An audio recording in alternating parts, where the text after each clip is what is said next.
नमस्कार, मैं हूं मनोज वर्मा और आप देख रहे हैं अटेंशन। और अटेंशन में आज बात होगी चुनावी शोर और युवाओं पर जोर की। जी हां, लोकसभा चुनाव में युवा अहम भूमिका निभाएगा। लिहाजा इस वर्ग को साधने में बीजेपी और कांग्रेस दोनों जुटे हैं। डॉक्टर मोहन यादव की सरकार तो 1 फरवरी को 7 लाख युवाओं को स्वरोजगार देने जा रही है। हालांकि इसको लेकर अब सियासत भी तेज है। कांग्रेस बीजेपी पर आरोप लगाकर खुद को युवाओं का हितैषी बता रही है। लेकिन सवाल ये है कि क्या स्वरोजगार देकर बीजेपी युवाओं का दिल जीत लेगी, और आखिर युवाओं को साधने में इस बार कौन कामयाब होगा? आज चर्चा इन्हीं सवालों के आसपास, लेकिन पहले रिपोर्ट देखिए।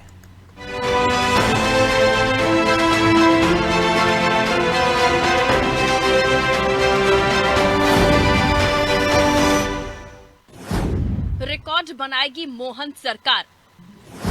7 लाख युवाओं को मिलेगा स्वरोजगार।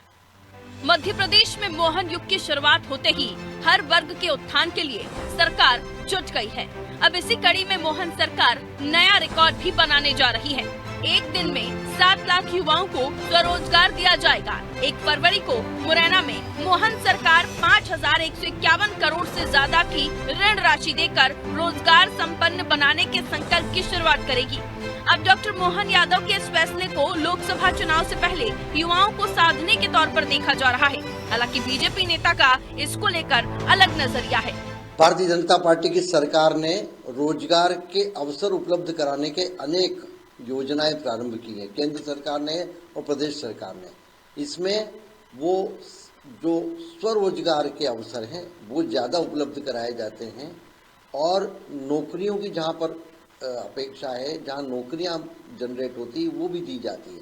तो एक बड़ा कार्यक्रम मुरैना में 7 लाख लोगों को रोजगार, स्वरोजगार और नौकरियों के प्रमाण पत्र भी दिए जाएंगे।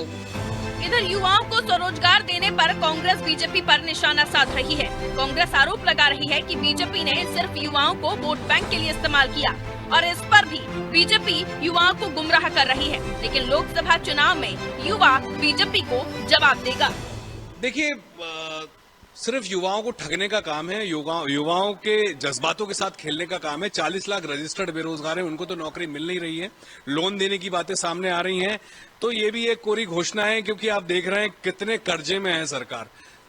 हजारों करोड़ों के कर्जे में डूब चुका है ये प्रदेश, और लगातार घोषणाएं कर युवाओं को सिर्फ ठगने का काम है, चुनावी जुमला है। लोकसभा चुनाव में भी युवा गेम चेंजर साबित हो सकता है, क्योंकि प्रदेश में 5 करोड़ 40 लाख से ज्यादा वोटर्स हैं। इनमें से 2 करोड़ 85 लाख यानी 52% मतदाता 18 से 40 साल के बीच के हैं, जबकि 30 लाख वोटर्स ऐसे हैं जिन्होंने विधानसभा चुनाव में पहली बार वोट दिया। और अब यही वर्ग लोकसभा चुनाव में भी हार जीत की दिशा तय करेगा। ऐसे में बीजेपी ने तो इस वर्ग को साधना शुरू कर दिया है। लेकिन क्या कांग्रेस बीजेपी को कोसकर युवाओं को साध लेगी, ये अहम सवाल है। ब्यूरो रिपोर्ट, अनादि टीवी।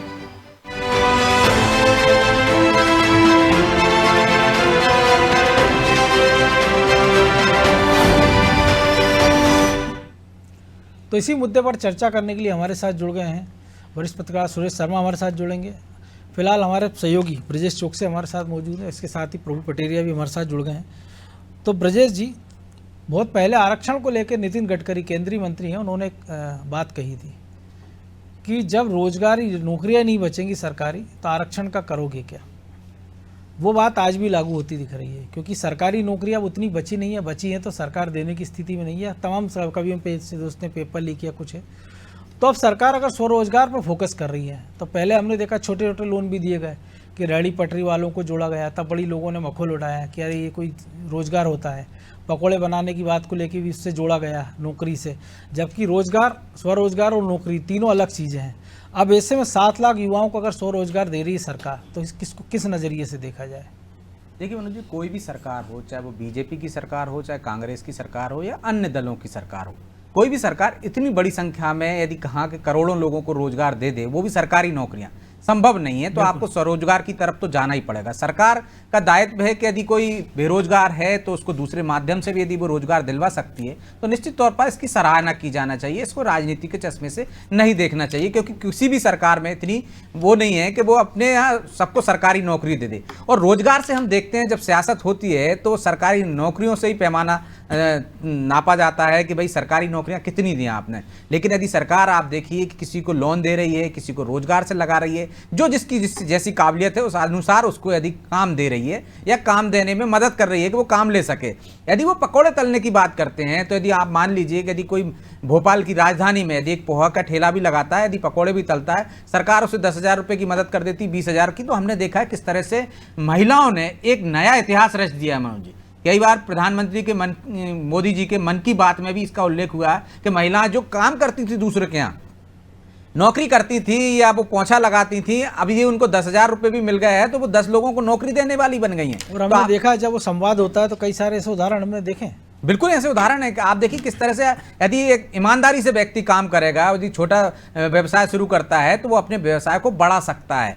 राजधानी में नहीं, छोटे छोटे कस्बों में भी वो रोजगार कर सकता है। तो यदि सरकार ऐसे संसाधन उपलब्ध करा रही है, उन्हें आर्थिक रूप से सक्षम कर रही है, तो निश्चित तौर पर इसको सराहनीय कदम कह सकते हैं, क्योंकि आप सबको सरकारी नौकरी नहीं दे सकते हैं, लेकिन आप रोजगार से लगाने में मदद कर सकते हैं। वो काम सरकार कर रही है, तो इनको आप उसी नजरिए से देखना जाना चाहिए कि आपने रोजगार दिलाया, लोगों को सक्षम बना दिया। वो 10 लोगों को रोजगार देंगे, लेकिन यदि 7 लाख लोगों को यदि रोजगार के लिए धन मुहैया करा रही है सरकार, उन्हें संसाधन मुहैया करा रही है, तो 7 लाख सिर्फ रोजगार नहीं होंगे, 7 लाख लोगों से जुड़े लोगों को भी कितना रोजगार मिलेगा। आप इसकी एक तरह से कह सकते हो कि उनका आंकड़ा डबल तिबल हो सकता है कि 7 लाख। एक परिवार में औसत अगर 4-5 लोग जोड़ लिए जाए तो सीधे 30-35 लाख लोगों को उसका फायदा होगा।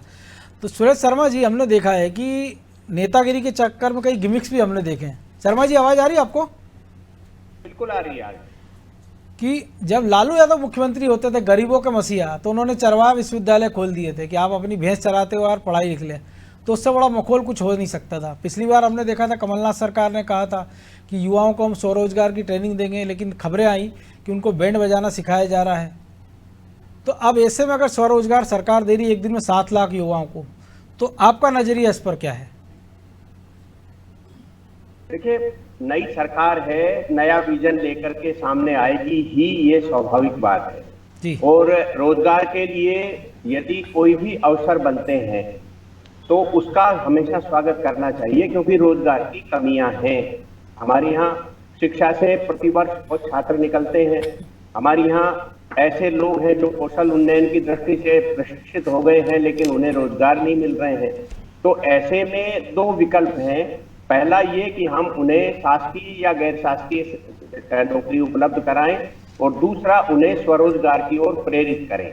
और यदि कोई सरकार इसे योजना बना करके काम करती है और उस दिन एक बड़े लक्ष्य के साथ कि यदि 7 लाख लोगों को रोजगार देने की बात की जाती है और उसके बाद उसमें कहीं कंटिन्यूटी की स्थिति बनती है, तो मध्य प्रदेश की अर्थव्यवस्था को सुधारने में रोजगार का बड़ा योगदान होगा, ये मानना चाहिए। और मुझे नहीं लगता कि किसी को इसकी आलोचना करना चाहिए जी। मोहन सरकार ने जब से काम संभाला है तब से उनने कुछ अपनी तरफ से ऐसे विजन देने की कोशिश की है जिसमें तीनों चीजें वो एक साथ दिखा रहे हैं। पहला, वो आइडियोलॉजी की बातें कर रहे हैं। दूसरा, उसके अंदर जो है मैनिफेस्टो का मामला होता है। तीसरी, एडमिनिस्ट्रेटिव बातें होती हैं कि यदि कोई भी अधिकारी कर्मचारी के द्वारा थोड़ी बहुत भी लापरवाही और जन संवेदनाओं विपरीत काम किया जाएगा तो उनके खिलाफ एक्शन लिया जा रहा है। तो इसके अंदर 0 टॉलरेंस की स्थिति है। इसके अलावा यदि आप दूसरा देखेंगे कि मैनिफेस्टो की दृष्टि से चाहे वो तेंदुपत्ता के संग्रहण की राशि को बढ़ाने की बात हो या अन्य क्षेत्रों में कदम बढ़ाने की बात हो, वो हो रहा है। और अब रोजगार को लेकर के युवाओं को और ज्यादा संपन्न और जो है लक्ष्य के प्रति आगे बढ़ने का रास्ता प्रदान कर रही है। तो उसे केवल वोट से जोड़ करके नहीं देखा जाता। देश के अंदर यदि मान लो कल गडकरी जी आए थे और लंबी चौड़ी सड़कों का वादा करके गए, कुछ के शिलान्यास हुए, किसी के लोकार्पण हुआ, तो क्या इसका मतलब ये हो गया कि रोड बना दिए मतलब वोट मिलेंगे? यदि किसी गरीबों के, महिलाओं के और किसानों के प्रति यदि कोई काम सरकार करती है, उनके रास्ते खोलती है, तो केवल यही माना जाएगा कि वो वोट के लिए हो रहा है। तो क्या फिर ये मान लिया जाए कि ये ममता बनर्जी जो कर रही हैं या इंडी गठबंधन बन रहा है वो वोट के लिए बन रहा है, राहुल गांधी यात्रा निकाल रहे हैं वो वोट के लिए निकाल रहे हैं, मतलब देश के लिए कोई कुछ कर ही नहीं रहा हो?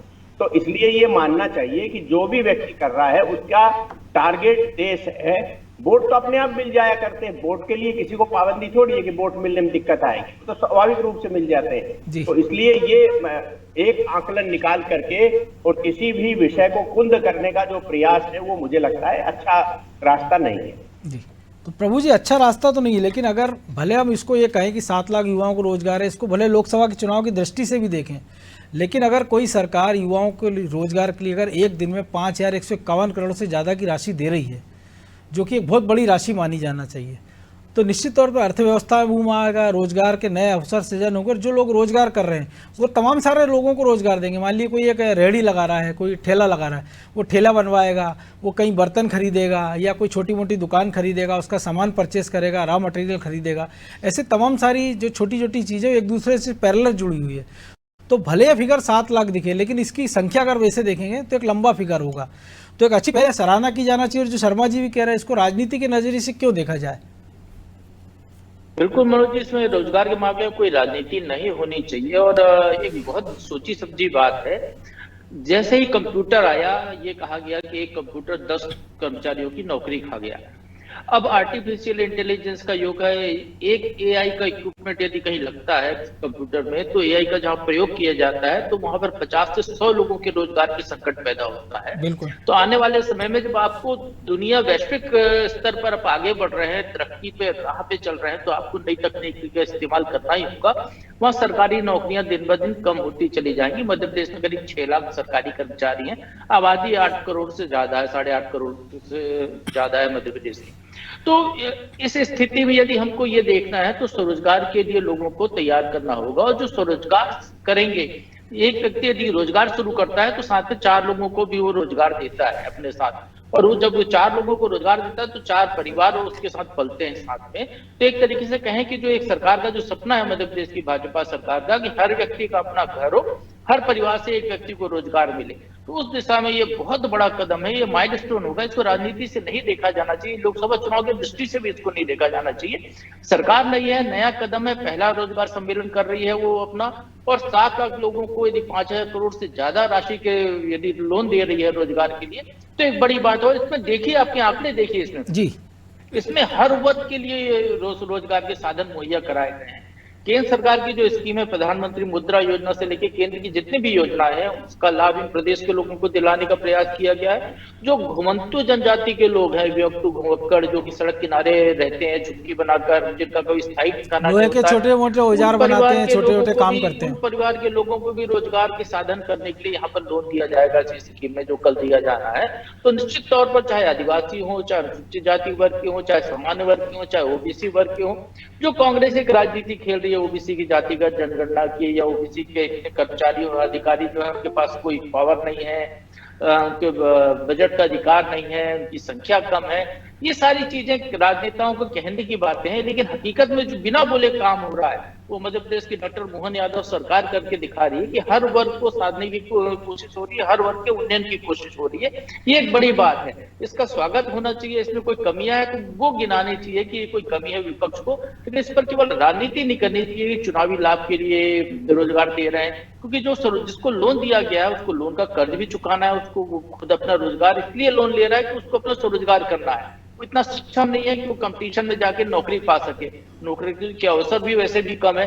तो निश्चित तौर पे एक बड़ी उपलब्धि प्रदेश के लिए। और ये जब एक एक आदमी छोटे छोटा काम करेगा, जो गांधी जी का जो स्वराज था, ग्राम स्वराज का सपना था, जो लगभग उसी तर्ज पर है कि हर आदमी जब अपना रोजगार करेगा, 4 लोगों को और रोजगार देगा, तो तरक्की में आगे बढ़ेगा और प्रदेश के विकास की गति देगा। इसके साथ ही देश का विकास भी बढ़ेगा। तो जो एक 7 ट्रिलियन अर्थव्यवस्था की जो बात प्रधानमंत्री कर रहे हैं, उसमें मध्य प्रदेश भी अपना योगदान अपने कुटीर, ग्रामीण और छोटे उद्योग धंधों के जरिए करता हुआ दिख सकता है। लेकिन शर्मा जी, आपको नहीं लगता है कि उच्च शिक्षित वर्ग के लिए भी सरकार को इस पर विचार करना चाहिए? क्योंकि ये आपने एक नीचे वाले तबका है जिसको रोजगार देने का बड़े स्तर पर आपने काम किया है, इतनी बड़ी संख्या में दे रहे हैं, लेकिन शिक्षा व्यवस्था भी ऐसी हो, उनका कौशल भी विकास ऐसा हो कि वो स्वरोजगार में आए। यदि कोई डिग्री लेके कॉलेज से निकल रहा है तो उसके हाथ में एक ऐसा हुनर होना चाहिए कि वो कम से कम नौकरी ना मिले तो कोई व्यवसाय कर सके। इस पर भी विचार करनी चाहिए। पिछले समय से जो हमारी शिक्षा प्रणाली थी, केवल नौकरियों के लिए ही तो काम स्टूडेंट तैयार करके नौकरी के लिए उसको तैयार करती थी आखिर में। तो अब जो नई शिक्षा पद्धति आई है, नया शिक्षा नीति आई है, उसके माध्यम से आपके अंदर सर्वगुण आएंगे। आप रोजगार करना चाहें रोजगार की तरफ जाइए, आप नौकरी करना चाहें नौकरी की तरफ जाइए। तो ये एक चेंज है। कौशल उन्नयन का मामला जो हम लोग देख रहे हैं, उस समय हमको बड़ा अजीब लगता था कि ये ITI लगे तो हैं, बाकी आगे कौशल उन्नयन की करने की क्या जरूरत है। अब समझ में आ रहा है कि जो तकनीकी रूप से जो एक दक्षता आती है किसी भी व्यक्ति में, तो उसको प्रमाण पत्र के बिना नौकरी नहीं मिलती थी। आपको प्रमाण पत्र मिलने चालू हो जाएंगे तो ये हो जाएगा। जहां तक आपने ये बड़े लोगों के बारे में प्रश्न किया है, वो निश्चित रूप से हम पहले से जानते हैं कि सारे उन लोगों को तो बैंक सीधे ही लोन दे देता है जो अपने आप में बड़े हैं, जिनके पास प्रॉपर्टी है, जिनके पास बैकग्राउंड है। उसके परिवार का यदि पहले से कोई कारखाना चल रहा है तो 2 कारखाने विस्तारीकरण के नाम पर और दे देते हैं। तो इसलिए उनके सामने बहुत बाधा नहीं है, उनके लिए भी काफी लचीला। और जब हम लघु उद्योगों से बढ़ करके और बड़े उद्योगों की तरफ नीतियों को देखते हैं तो उसके अंदर भी काफी लिबरल स्थितियां हैं उनके लिए, यदि कोई करना चाहे तो। दुर्भाग्य क्या है हमारे यहाँ देश का कि मैं किसी सरकार की आलोचना करने के लिए नहीं बैठा हूं, लेकिन फिर भी मैं ये कहूंगा कि पहले की जो सरकारें थी उनके अंदर इस प्रकार का विजन नहीं था जो आज दिखाया जा रहा है। आज विशुद्ध औद्योगिकीकरण वाला विजन है कि हम किस प्रकार से मेक इन इंडिया जब भारत में आया था तो मैं तो खुद व्यापार प्रतिनिधि रहा हूं, मैं तो अच्छे से जानता हूं, लेकिन मेरे को लगा कि भारत में आएगा कौन उद्योग लगाने के लिए, मेक इन इंडिया की बात कर रहे हैं। आज आप देखिए फ्रांस जैसा देश भी हमारे यहाँ उत्पादन कर रहा है बड़े बड़े, और कभी हम इस मूड में इस स्थिति में सपने में भी नहीं सोचा करते थे कि हम आयुध क्षेत्र का निर्यात करेंगे। आज तो हमारे बड़े बड़े प्लेन भी हम निर्यात करने की स्थिति में आ गए हैं। तो ये जो मेक इन इंडिया के माध्यम से जो एक नया हमारे पास स्ट्रक्चर बना है और हम निर्यात के क्षेत्र में आगे बढ़े हैं, इसी का तो बेस है कि वो ये कह रहे हैं कि 5वीं से तीसरी अर्थव्यवस्था लेकर के आएंगे। और यदि हम बड़ी अर्थव्यवस्था का सपना देखेंगे ब्रजेश जी, तो हमें ये बात का ध्यान देना पड़ेगा कि जो सामान्य व्यक्ति है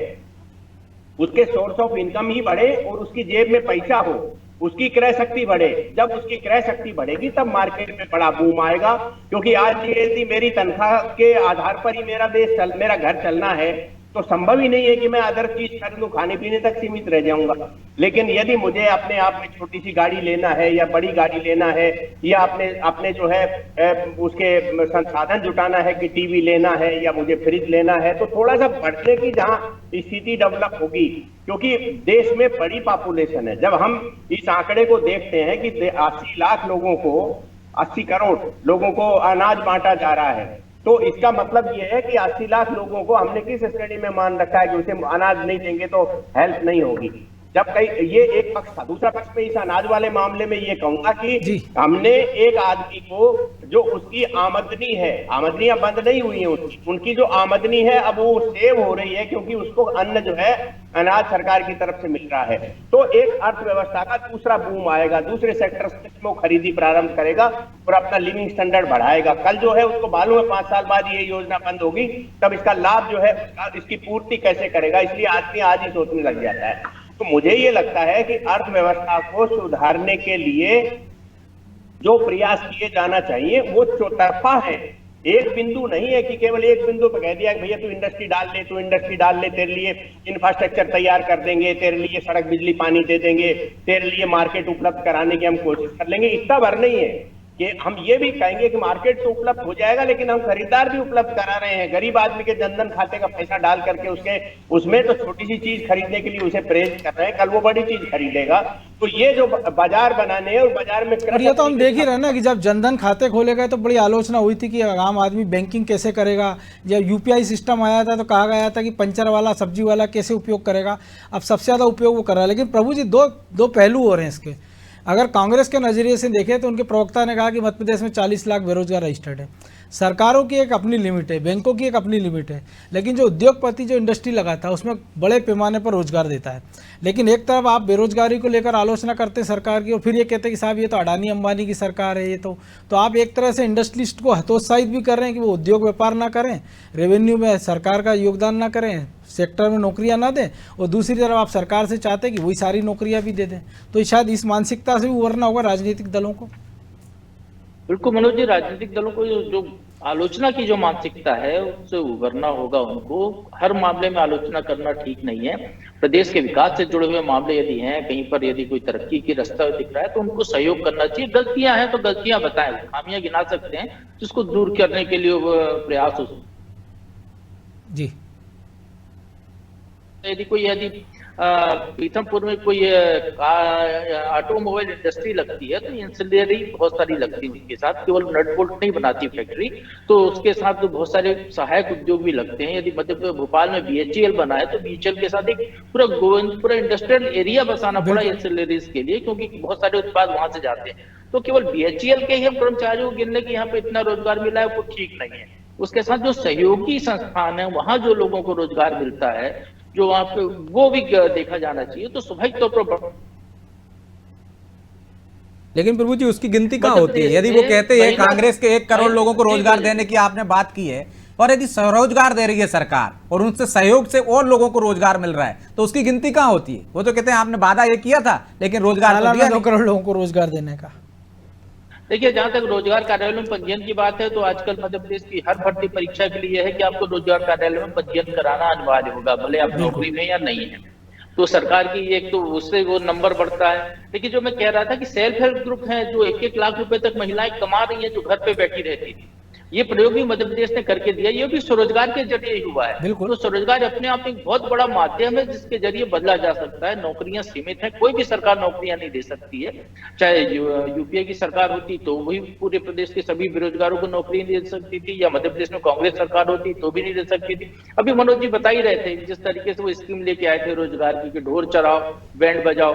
लेकिन ये बीजेपी सरकार है जिसने स्कीम लेकर आई, सीखो कमाओ योजना। आप तकनीकी दक्षता अर्जित कीजिए, आप इंटर्नशिप कीजिए, अप्रेंटिसशिप कीजिए, साथ में आपको वेतन मिलेगा। उसके बाद आप स्किल्ड लेबर हो गए तो आपको फिर रोजगार वहीं मिल जाएगा, दूसरी जगह रोजगार मिलेगा एक्सपीरियंस के साथ। तो इस तरीके का विजन होना चाहिए सरकारों का, जिसमें उनकी दक्षता बढ़े, उनको एक्सपीरियंस मिले और वो आगे काम कर सके। तो स्वरोजगार देना है, सफल है। लेकिन ये केवल अब कागजों में यदि कहें कि हम सरकारी नौकरी दे देंगे, तो मध्य प्रदेश में पिछली सरकार ने जो सरकारी नौकरी देने का वादा किया था, जब संख्या निकाली गई तो 1 लाख पद भी खाली नहीं निकले पूरे प्रदेश में 1 साल तक सर्च करने के बाद। तो ये स्थितियां हैं कि सरकारी नौकरियां सीमित होती हैं। स्वरोजगार एक ऐसा है जिसके जरिए व्यक्ति को आगे बढ़ाया जा सकता है।